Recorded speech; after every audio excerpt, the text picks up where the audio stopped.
Hello students. मैं doctor Nisha Goyal, associate professor political science, RD girls college Bharatpur. हम पढ़ रहे थे बीए पार्ट सेकंड के सेकंड पेपर भारतीय राज्य व्यवस्था के अंतर्गत क्षेत्रीयतावाद के बारे में। आज हम देखेंगे भूमिपुत्र की धारणा। भूमिपुत्र की धारणा का आशय है किसी राज्य अथवा क्षेत्र के निवासियों द्वारा उस राज्य में बसने और रोजगार प्राप्त करने आदि के संबंध में विशेष संरक्षण की मांग की जाए। इस मांग के साथ यह बात जुड़ी हुई है कि जब तक राज्य या क्षेत्र के सभी मूल निवासियों को रोजगार प्राप्त न हो जाए, तब तक उस राज्य या क्षेत्र के बाहरी व्यक्तियों को रोजगार की सुविधा नहीं दी जाएगी। भूमिपुत्र की धारणा का उदय इस सदी के छठे दशक में ही हो गया था और शिवसेना जैसे संगठन के द्वारा इसे महाराष्ट्र में अपनाया गया था, लेकिन समय समय पर इस प्रवृत्ति को बहुत अधिक प्रबल होते देखा गया। 79 के मध्य में असम राज्य में विदेशियों के विरुद्ध जो व्यापक आंदोलन किया गया, उसे कुछ सीमा तक भूमिपुत्र की धारणा पर आधारित कहा जा सकता है। कुछ अन्य राज्यों में भी सरकारी और गैर सरकारी स्तर पर इस प्रकार की प्रवृत्तियां देखी गईं। वर्तमान में पूरी उत्तर पूर्वी भारत उग्र क्षेत्रीयतावाद की भावना से पीड़ित है। मिजोरम, नागालैंड और अरुणाचल प्रदेश में इनर लाइन परमिट राज्य में प्रवेश की अनुमति की आवश्यकता की स्थिति है। यह बात तो उचित प्रतीत होती है कि सरकारी और गैर सरकारी उद्योगों में अकुशल श्रमिक का कार्य स्थानीय व्यक्तियों द्वारा ही किया जाए, लेकिन भूमिपुत्र की धारणा को व्यापक स्तर पर और प्रबलता के साथ अपनाने के परिणाम राष्ट्रीय एकता के लिए घातक हो सकते हैं। यह धारणा विभिन्न क्षेत्रों के आर्थिक विकास में भी निश्चित रूप से बाधक होगी। भूतपूर्व प्रधानमंत्री श्रीमती इंदिरा गांधी द्वारा भूमिपुत्र की धारणा को अस्वीकार करते हुए इसे राष्ट्रीय एकता के लिए घातक और विभिन्न क्षेत्रों के आर्थिक विकास में बाधक बताया गया था। वस्तुतः राष्ट्रीय एकता के हित में भूमिपुत्र की धारणा पर अंकुश रखना होगा। क्षेत्रीयतावाद के दुष्परिणाम, विभिन्न क्षेत्रों के बीच संघर्ष और तनाव। संकीर्ण क्षेत्रवाद का जो प्रथम दुष्परिणाम हमें भारत में देखने को मिलता है वो ये है कि इसके कारण विभिन्न क्षेत्रों के बीच आर्थिक, राजनीतिक, जहाँ तक कि मनोवैज्ञानिक संघर्ष और तनाव दिन प्रतिदिन बढ़ता जा रहा है। इसका कारण यह है कि प्रत्येक क्षेत्र अपने स्वार्थ और हितों को सर्वोच्च स्थान दे बैठता है और उसे ये चिंता नहीं होती कि उससे दूसरे क्षेत्रों को कितना नुकसान होगा। नंबर 2, राज्य तथा केंद्रीय सरकार के बीच संबंधों का विकृत होना। इन दोनों के मध्य संबंध अत्यंत कटु रूप धारण कर लेते हैं और प्रत्येक क्षेत्र के हित समूह, क्षेत्रीय नेतागण, बड़े बड़े उद्योगपति या राजनीतिज्ञ अपने अपने क्षेत्र के स्वार्थों को प्राथमिकता देते हैं और केंद्रीय सरकार का ध्यान अपनी ओर आकर्षित करने का प्रयत्न करते हैं।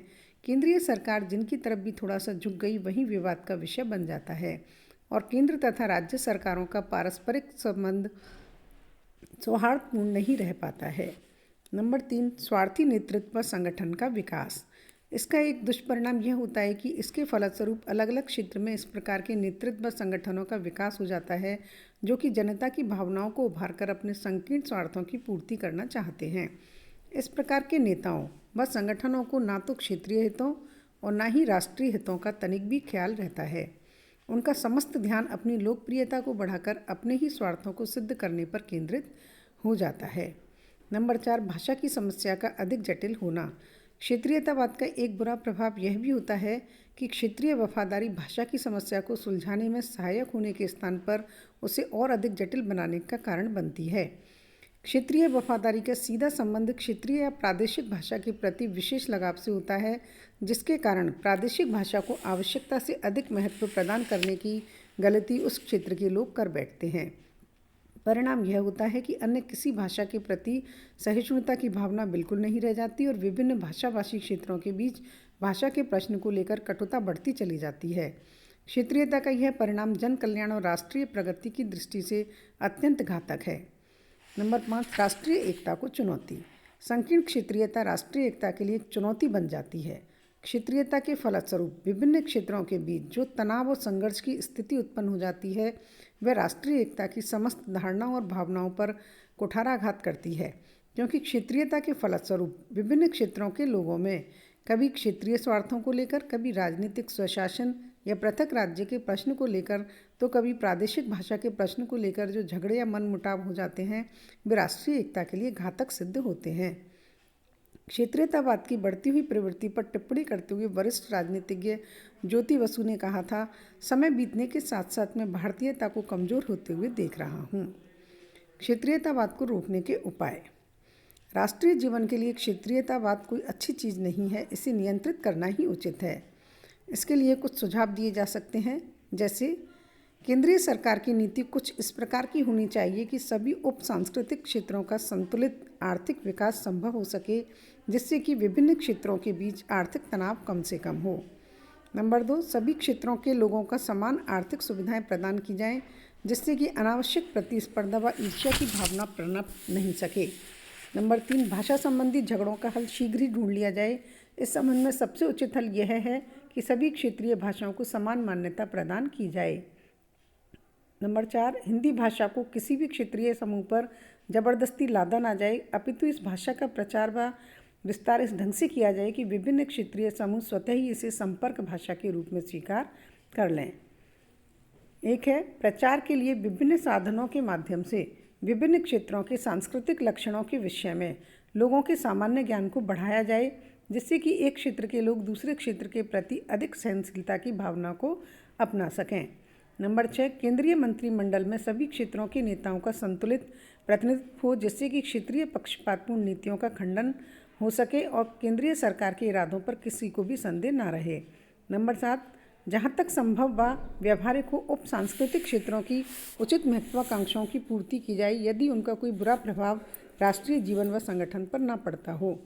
नंबर 8, केंद्रीय सरकार तथा राज्य सरकारों के बीच पारस्परिक संबंधों को अधिकाधिक सौहार्दपूर्ण बनाने के लिए दोनों ही पक्षों को इस प्रकार की नीति तथा आचार संहिता को अपनाना चाहिए कि पारस्परिक विश्वास टूट न जाए और ऐसे अवसर कभी न आए कि उन्हें एक दूसरे पर कीचड़ उछालने की आवश्यकता हो। संकीर्ण मनोभाव वाले स्वार्थी नेतागण इसी प्रकार के अवसरों की राह तकते रहते हैं और मौका मिलते ही क्षेत्रीयता की भावना को भड़काने का प्रयत्न करते हैं। राज्य सरकारों और विशेषकर केंद्रीय सरकार के द्वारा क्षेत्रीय नेताओं को इस प्रकार का मौका कभी नहीं दिया जाना चाहिए। जरूरत इस बात की है कि क्षेत्रीयता की तुलना में भारतीयता के भाव को अधिक शक्तिशाली और बहुत अधिक शक्तिशाली बनाया जाए। अंत में हम देखेंगे क्षेत्रीयतावाद का एक आलोचनात्मक मूल्यांकन। स्वतंत्रता के बाद भारतीय जनमानस में नवीन आकांक्षाएं उठने लगीं। राज्य के नीति निदेशक तत्व, पंचवर्षीय योजनाएं आदि कार्यक्रम आदर्श थे, लेकिन व्यवहार में गरीबी और आर्थिक विषमता ही बढ़ती गई। इस स्थिति का स्वाभाविक परिणाम यह हुआ कि राष्ट्रीय एकता और हितों की अपेक्षा क्षेत्रीयतावाद को बढ़ावा मिलने लगा। असंतोष के इस वातावरण में विभिन्न वर्गों द्वारा शक्ति के लिए संघर्ष की शुरुआत हुई। ऐसे नवीन राजनीतिक दलों का उदय होने लगा जो कि क्षेत्रीय हितों को लेकर शक्ति अर्जित करने लगे। क्षेत्रीयता के आधार पर राज्य केंद्र से सौदेबाजी करने लगे और अपनी जड़ों को मजबूत करने के लिए राजनीतिक दल प्रादेशिकता की भावना का प्रचार करने लगे। प्रादेशिकता के आधार पर चुनावों में उम्मीदवारों का मनोनयन किया जाने लगा। सरकार के गठन में क्षेत्रीयता को मानदंड बनाया जाने लगा। क्षेत्रीयतावाद का भारतीय राजनीति की शैली पर काफ़ी प्रभाव पड़ा और आंदोलनात्मक राजनीति को बढ़ावा मिला। क्षेत्रीय आंदोलनों को चलाने के लिए आर्थिक विषमता, धर्म, जाति और भाषा का सहारा लिया गया। यथार्थ में क्षेत्रीयता की समस्या आज भारत की राष्ट्रीय एकता के मार्ग में कंटक बन गई है। संघर्षात्मक प्रादेशिकता की भावना को समाप्त कर उदार सहयोगी प्रादेशिकता की भावना के प्रसार की आवश्यकता है। डॉक्टर रशीदुद्दीन खान ने क्षेत्रीयतावाद के सकारात्मक पक्ष की चर्चा करते हुए लिखा है कि यह धारणा गलत साबित हुई है कि क्षेत्रीयतावाद के कारण भारतीय संघ छिन्न भिन्न हो जाएगा, अपितु यह मत अधिक सही साबित हुआ है कि क्षेत्रीयतावाद और राष्ट्रवाद में सह अस्तित्व संभव है। भारत जैसे देश में क्षेत्रवाद को समाप्त कर पाना संभव नहीं है। आवश्यकता इस बात की है कि क्षेत्रवादी प्रवृत्तियां संयमित और नियमित रूप में रहें और क्षेत्रवाद तथा राष्ट्रवाद में सामंजस्य की स्थिति संपूर्ण अंशों में बनी रहे।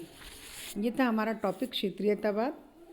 आगे हम देखेंगे अपना अगला टॉपिक सांप्रदायिकता। तब तक के लिए धन्यवाद।